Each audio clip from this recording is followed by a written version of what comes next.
Eyeballs நேயர்களுக்கு வணக்கம். நம்ம கடந்த சில எபிசோட்ஸாக கிரகங்களே கோவில்களாய் அப்படின்ற தலைப்பின் கீழே நிறைய கோவில்களை பற்றி பார்த்துட்டு வரோம். அந்த வரிசையில் இன்னைக்கு அதிமுக்கியமான ஒரு கோவிலை பற்றி பார்ப்போம்.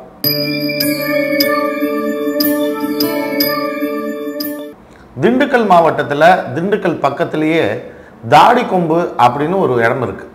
அந்த இடத்துல சௌந்தரராஜ பெருமாள்னு ஒரு பெருமாள் இருக்கார். இந்த கோவிலில் மட்டும் அப்படி என்ன விசேஷம் அப்படின்னா, இந்த சௌந்தரராஜ பெருமாள் அப்படின்னா குருவும் புதனையும் குறிக்கும். இந்த இரண்டு கிரகங்களும் இந்த ஸ்தலத்தில் மிகவும் வலிமை உள்ளதாக இருக்குது. இங்கே நிறைய விசேஷம் உண்டு. அப்படி என்ன விசேஷம் அப்படின்னா, பெருமாள் கோயிலில் சொர்ண பைரவர் உட்கார்ந்துருக்கிறது இந்த ஒரு ஸ்தலத்தில் தான். இந்த கோயிலில் குருவும் பலமானவராக இருக்கிறதுனால, குரு தனக்காரகன் இல்லையா, அதனால பணம் சம்பந்தப்பட்ட அனைத்து விஷயங்களும் இந்த கோவிலில் கைகூடி வரும். இப்போ பணம் சம்பந்தப்பட்ட கேள்விகள் எதுவாக இருந்தாலும் சரி, உங்களுக்கு வருமான குறைவு ஏற்படுது, உங்களுக்கு வர வேண்டிய பணம் பாக்கி இருக்குது, நீங்கள் நிறைய சிக்கல்களில் அதனாலேயே மாட்டி இருக்கிறீங்க அப்படின்னா, இந்த சௌந்தரராஜ பெருமாள் கோயில் உங்களுக்கு நிரந்தர தீர்வை தரும். இந்த கோயிலில் பணம் சார்ந்த அனைத்து விஷயங்களும் இந்த கோயிலில் இருக்குது. மற்ற ஸ்தலத்தில் பார்க்க முடியாத ஒரு அதிசயம் இந்த கோயிலில் இருக்குது. என்ன அப்படின்னா, நரசிம்மரை சுற்றி அஷ்டலக்ஷ்மிகளும் இருக்காங்க. இந்த அஷ்டலக்ஷ்மிகளுடன் கூடிய நரசிம்மரை நீங்கள் வேற எங்கேயும் பார்க்க முடியாது. இந்த கோயிலில் அப்படி ஒரு வலிமையோடு அவர் இருக்கிறார். அஷ்டலக்ஷ்மியும் அங்கே இருக்குது, சொர்ண பைரவரும் அங்கே இருக்காரு, சௌந்தரராஜ பெருமாள் குருவாகி அங்கே உட்கார்ந்துருக்கிறதும் இது மிகப்பெரிய ஒரு வலிமையை கொடுக்கும். இந்த இரண்டு கிரகங்களும் இந்த கோயிலில் வலிமை அடைஞ்சதாக இருக்கும். மனிதர்களுக்கு தேவையான இரண்டு விஷயங்கள் உண்டு. ஒன்று செல்வம். அந்த செல்வம் கிடைச்சா மட்டும் போதாது, அந்த செல்வத்தை பாதுகாக்கிறதுக்கு கல்வி வேணும். கல்வின்னா அறிவு வேணும். இந்த கோயிலில் ஹயக்ரீவரும் சரஸ்வதியும் பக்கத்தில் உட்கார்ந்துருக்கிறது மூலமாக கல்விக்குண்டான கோயிலாக இந்த கோயிலும் சிறந்து விளங்குது. குருவும் புதனும் கல்விக்கு அதிபதி இல்லையா, இவங்க ரெண்டு பேரும் வித்யாக்காரர்கள் இல்லையா, அதனாலேயே இந்த கோயிலில் இந்த இரண்டு தெய்வங்களும் இருந்து கல்விக்குண்டான அறிவிற்குண்டான அனைத்து அம்சங்களையும் தருது. இந்த அறிவின் அம்சத்தை கொடுக்கறது மூலமாக நீங்கள் செல்வத்தை சேகரித்து வைக்கிறதுக்குண்டான வல்லமையும் உங்களுக்கு கொடுக்குது. இந்த ரெண்டும் ஒரு சேர கிடைச்ச இடம் இந்த சௌந்தரராஜ பெருமாள் கோயில். இந்த கோயிலில் உங்கள் குழந்தைகள் சரியாக படிக்கலை அப்படின்ற காரணத்தினால நீங்கள் ரொம்ப கவலைப்படுறீங்க. பிள்ளை நல்லா படிச்சுக்கிட்டு இருந்தான், இப்போ படிப்பு குறைஞ்சி போயிடுச்சு. இந்த லாக்டவுன் பீரியட்லேருந்து அவன் படிப்பே மாறி போயிடுச்சு. அவன் முன்ன படித்த அளவு படித்தாலே போதுமானது, இப்போ அவன் ரொம்ப குறைஞ்சிட்டான், கவனக்குறைவாக இருக்கிறான் அப்படின்னு நீங்கள் நினச்சிங்கன்னா, இந்த ஸ்தலத்தில் உள்ள இந்த ஹயக்ரீவரையும் சரஸ்வதியும் வழிபாடு பண்ணாலே இந்த பிள்ளைகள் பழையபடி தன்னுடைய படிப்பை தொடர ஆரம்பிச்சிடுறாங்க. அதே மாதிரி இந்த கோயிலில் இன்னொரு விசேஷம் உண்டு. என்ன விசேஷம்? பணம் வந்துருச்சு, அறிவு வந்துருச்சு, வேற என்ன வேணும்? திருமணம்னு ஒன்று ஆகணும் இல்லையா? இந்த திருமண தடை உள்ளவங்க, நீண்ட காலமாக திருமணம் ஆகாமல் இருக்கிறவங்க, திருமணம் ஆன பின்னாலேயும் புருஷ மண்டாட்டிக்குள்ளே நிறைய சண்டை வருது, எங்களுக்குள்ளே ஒற்றுமை இல்லை அப்படின்னு நினைக்கிறவங்களும் சரி, இந்த கோயிலில் ரதி மன்மதன் ரெண்டு சிலையும் அங்கே இருக்குது.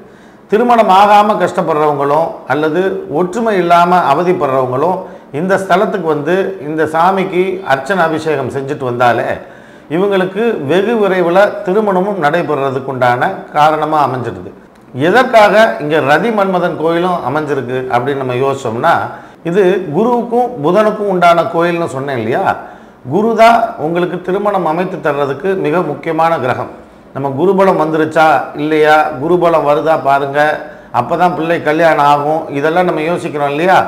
இந்த குருவே அங்கே சௌந்தரராஜனாக உட்கார்ந்துருக்கிறதுனால, அந்த இடத்துலையே இந்த ரதியும் மன்மதனும் அமைஞ்சதுனால இந்த இரு தெய்வத்துக்கும் சேர்த்து நம்ம வழிபாடு செஞ்சுட்டு வர்றது மூலமாக சீக்கிரமாக உங்கள் பிள்ளைகளுக்கு திருமணத்தை செய்து வச்சு நீங்களும் மன நிம்மதி அடையலாம். கல்யாணம் ஆகலை அப்படின்னு ஏக்கத்தில் இருக்கவங்களுக்கும் சீக்கிரம் ஒரு முற்றுப்புள்ளி இந்த கோயிலில் கிடைக்கும்.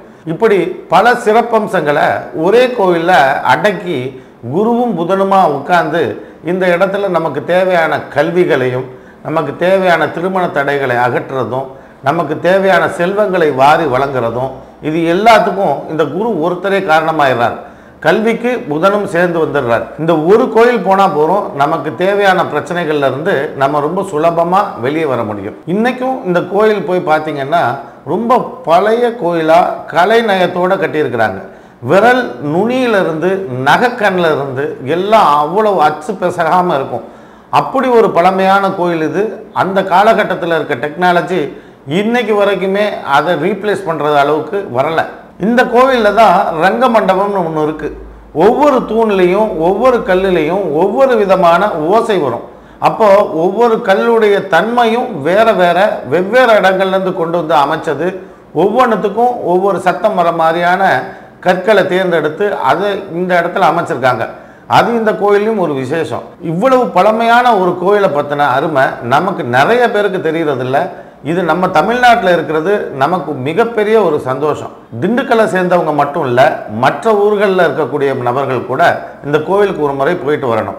இதில் குறிப்பாக இந்த குரு புதனுக்கு மட்டுமல்ல, இந்த பணத்தை கொண்டு செய்ய வேண்டிய மற்ற காரியங்களும் இந்த கோயிலுக்கு போயிட்டு வரும்போது நிச்சயம் நடைபெறும்.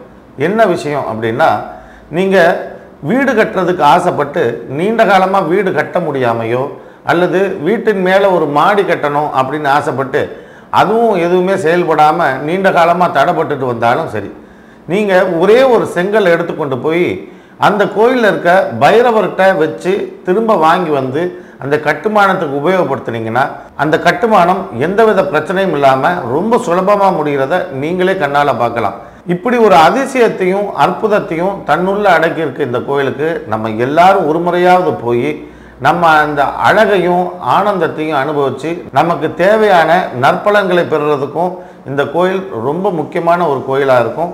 இது போல் கோயில்கள் நம்ம தமிழ்நாட்டிலையும் இந்தியாவிலையும் ரொம்ப அதிகமாக இருக்குது. நான் ஒவ்வொரு கோயிலையும் அடுத்தடுத்த நிகழ்ச்சியில் ஒவ்வொன்றா சொல்கிறேன். அது வரைக்கும் நன்றி, வணக்கம்.